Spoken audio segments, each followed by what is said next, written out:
bien, justement, pour parler de ce forum, mais des relations Égypte-chinoises en général, nous avons le plaisir d'avoir avec nous en ligne, en direct, Madame l'ambassadrice Wafa Bassim, ancienne ministre adjointe aux Affaires étrangères. Bonsoir, Madame l'ambassadrice.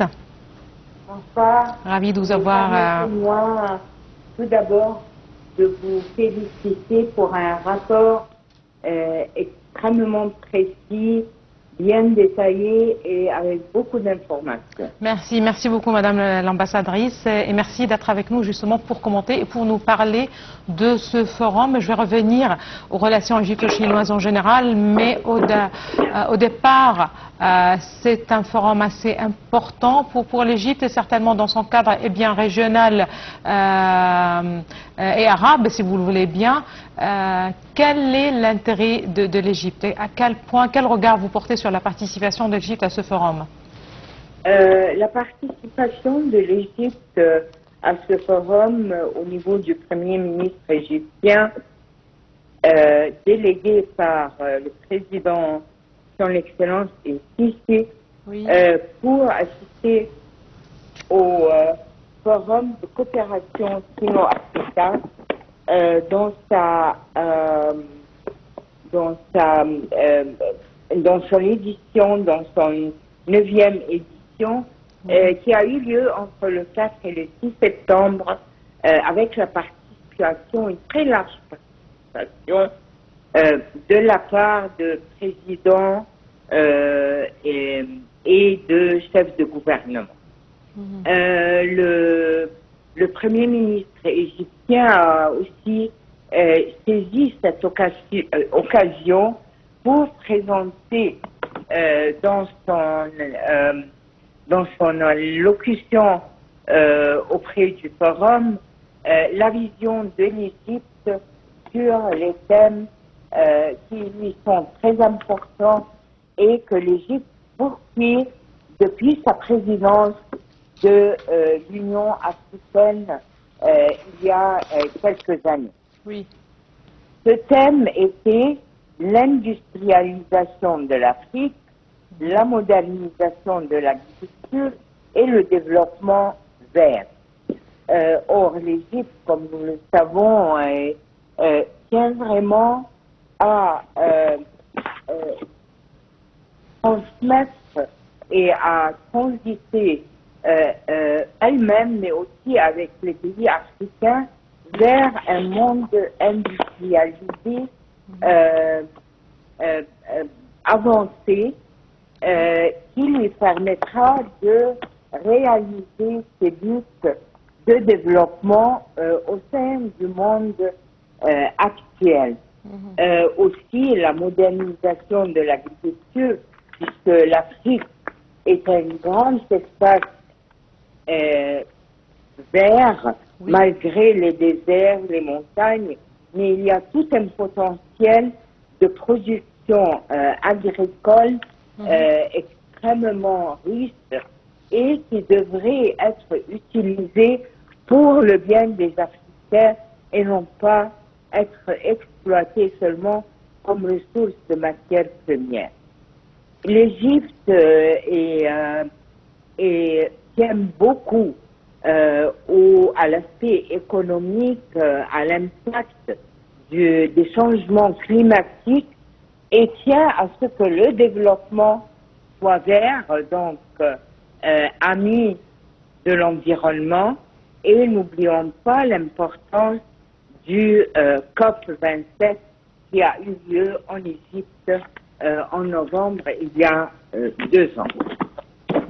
Le Premier ministre aussi a saisi l'occasion pour faire une série d'entretiens à un très haut niveau avec les responsables chinois et les autorités chinoises pour faire une évaluation rapide des relations sino-égyptiennes comme un suivi à la visite de son Excellence le président Sisi il y a quelques mois comme invité d'honneur pour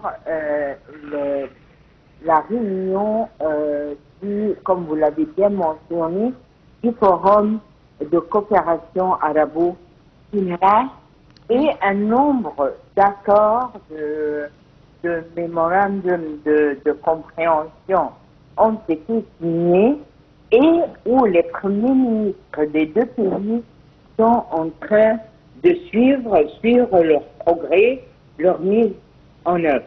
L'Égypte est même allée jusqu'à créer une unité spécialement pour les relations avec la Chine au sein du cabinet de Premier ministre et continue à suivre la mise en œuvre de ces projets qui ont été commencés.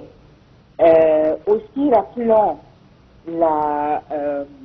le partenariat stratégique entre les deux pays à haut niveau de vivant qui parle des problèmes, des intérêts politiques, que ce soit sur les plans internationaux, régionaux ou même bilatéraux. Nous avons aussi, comme vous l'avez bien, ou bien votre rapport l'a bien mentionné, la question palestinienne, la Syrie, l'Irak, le Yémen, la Libye et le Soudan. N'oublions pas que la Chine a fait aussi sa part d'efforts pour créer une plateforme de dialogue entre les factions palestiniennes en vue de réunir le point de vue et pour qu'ils mettent leur feuille de route pour trouver une solution à la situation désastreuse et actuelle, mais aussi pour voir qu'est-ce qu'ils vont faire pour l'avenir. Tout à fait, Madame l'ambassadrice. Justement, comme vous venez de le préciser, c'était pas une visite seulement ou uniquement d'ordre économique, c'était l'occasion de parler de beaucoup de dossiers d'intérêt commun et certainement il y a une certaine convergence dans les points de vue entre l'Égypte et la Chine vis-à-vis de différentes questions et vis-à-vis de différents dossiers régionaux. À quel point la Chine, avec sa puissance et au regard aussi de ses relations si étroites avec l'Égypte, pourrait-elle justement faire avancer certains dossiers selon vous? Je parle de dossiers, voilà, de dossiers régionaux. On parle du conflit israélo-palestinien, on parle de la situation au Soudan, par exemple. La réponse à votre question est simplement les questions qui étaient mises sur l'ordre du jour et du dialogue qui a eu lieu entre le Premier ministre égyptien et le président du comité permanent du Conseil national des députés chinois. De quoi ils ont parlé? Ils ont parlé à quel point il y a une coordination étroite entre l'Égypte et la Chine au sein du système des Nations Unies, de l'Assemblée générale et de toutes les autres instances onusiennes, surtout en ce qui concerne les solutions pacifiques des crises internationales, l'aide humanitaire qui est devenue une nécessité vitale pour les Palestiniens au sein de Gaza, mais aussi nous aurons besoin de cette aide humanitaire très bientôt avec l'incident qui a eu lieu aujourd'hui à la Cisjordanie. Et là, c'est encore plus de souffrance pour le peuple palestinien, mais aussi une grande alerte et conseil à la communauté internationale que l'injustice conduit à la violence. Merci. Et de plus en plus, Tout à fait. le peuple palestinien souffre d'injustice. De plus en plus, nous aurons de violences réciproques de part et d'autre. Alors, il faut éradiquer cette injustice. Il faut donner au peuple palestinien son droit à la vie, à une vie juste et à une paix durable. D'autres choses, nous verrons aussi, et d'autre part, nous verrons que l'Égypte et la Chine sont d'accord à trouver des solutions à travers le dialogue, la non-interférence dans les affaires internes des autres pays, et n'oublions pas que l'Égypte appuie très fortement le principe d'une Chine unie. Tout à fait. D'autre part, les deux pays, et ce que les deux grands responsables ont tenu dans le pourparler, aussi la coopération avec la Chine dans d'autres instances comme le BRICS que l'Égypte a joint récemment. Tout à fait. Et la Banque asiatique d'investissement pour les infrastructures aussi.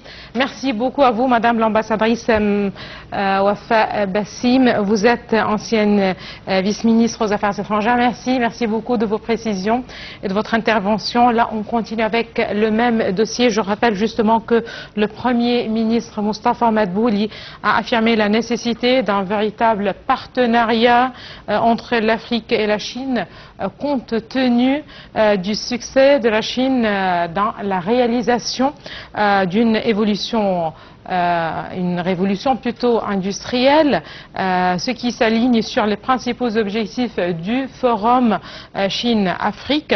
Ces propos ont été tenus lors de sa participation au sommet 2024 justement du Forum sur la coopération Chine-Afrique au nom du président Abdel Fattah el-Sisi et qui s'est tenu effectivement du 4 au 6 septembre à Pékin.